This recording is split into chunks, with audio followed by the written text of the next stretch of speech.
ఇంకా first time మొన్న కూడా అడిగారు, ఏంటి మీ హీరోయిన్స్ రారా ఈవెంట్కి, హీరోయిన్ రావట్లేదను. వచ్చేసింది రుక్సార్. చూడండి నా జింగిలి ఎంత అందంగా ఉందో, మెరిసిపోతుంది తెల్ల తెల్లగా.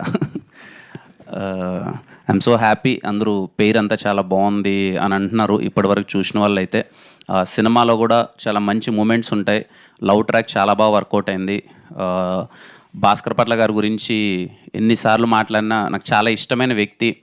నా సినిమా జర్నీలో రాజావారి రాణి గారి సినిమా అయిపోయిన తర్వాత నేను కథ రాసుకొని ఎస్ఆర్ కళ్యాణ మండపం ఎవరికి చెప్దాము, దీన్ని ఎలా తీసుకెళ్దాము అన్నప్పుడు ఫస్ట్ నాకు ఈ సినిమాలో పాటలు చాలా ఇంపార్టెంట్ అని భాస్కర్ పట్ల గారిని ఒకసారి అప్రోచ్ అయ్యి, సార్ ఒకసారి కథ చెప్పాలి సార్ మీకు అని చెప్పి నేను ఎస్ఆర్ కళ్యాణ మండపం కథ భాస్కర్ పట్ల గారికి ఫస్ట్ ఏం చెప్పాను.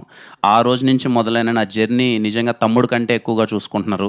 ఎప్పుడు నా పాట వెళ్ళినా సరే సొంత తమ్ముడికి రాసినట్టు చాలా ప్రేమగా, ఆయనకు పాట వెళ్తుంది నా పాట అంటే నేను చాలా హ్యాపీగా ఫీల్ అవ్వని, ఆ పాట చాలా బాగా వస్తుందని. Thank you so much sir. ఇంట్లో వ్యక్తిలా ఎప్పుడూ ఓన్ చేసుకొని నాకు పాట రాస్తున్నందుకు. అలాగే ఈశ్వర్ మాస్టర్కి థ్యాంక్ యూ మాస్టర్. చాలా స్టైలిష్గా వచ్చింది సాంగ్ అంతా. Thank you. శామ్ సిఎస్ గారికి నిన్ననే 2 days బ్యాక్ అనుకున్నాను అండి, బ్యాక్గ్రౌండ్ స్కోర్ చూశాను, మళ్ళీ చెప్తున్నాను. శామ్ సిఎస్ గారి మ్యూజిక్ కోసం హ్యాపీగా మీరు దిల్రూబా సినిమాకి టికెట్ కొనుక్కొని థియేటర్లో పర్ఫెక్ట్గా ఎంజాయ్ చేయొచ్చు. చాలా అంటే చాలా బాగా నచ్చింది నాకు బ్యాక్గ్రౌండ్ స్కోర్. మీరు చాలా బాగా ఎంజాయ్ చేస్తారు శామ్ గారి బ్యాక్గ్రౌండ్ స్కోర్ థియేటర్లో. నేనైతే పర్సనల్లీ వినగానే అరే కొట్టాంరా, బాగా వచ్చింది, చాలా బాగా వచ్చిందని చాలా ఎగ్జైటింగ్గా ఫీల్ అయ్యాను బ్యాక్గ్రౌండ్ స్కోర్ అంతా. అండ్ అగ్గిపుల్ల సాంగ్కి మంచి రెస్పాన్స్ ఇచ్చారు. అండ్ హేజింగ్లీ సాంగ్ కూడా మీ అందరికీ చాలా బాగా నచ్చుతుంది అనుకుంటున్నాను. నెక్స్ట్ రాబోయే పాట మీ అందరికీ టీజర్లో చాలా బాగా నచ్చిన కన్నాని అనే ఒక సాంగ్ నెక్స్ట్ రిలీజ్ చేయబోతాం. అది ఇంకా మీకు మరింతగా నచ్చుతుంది.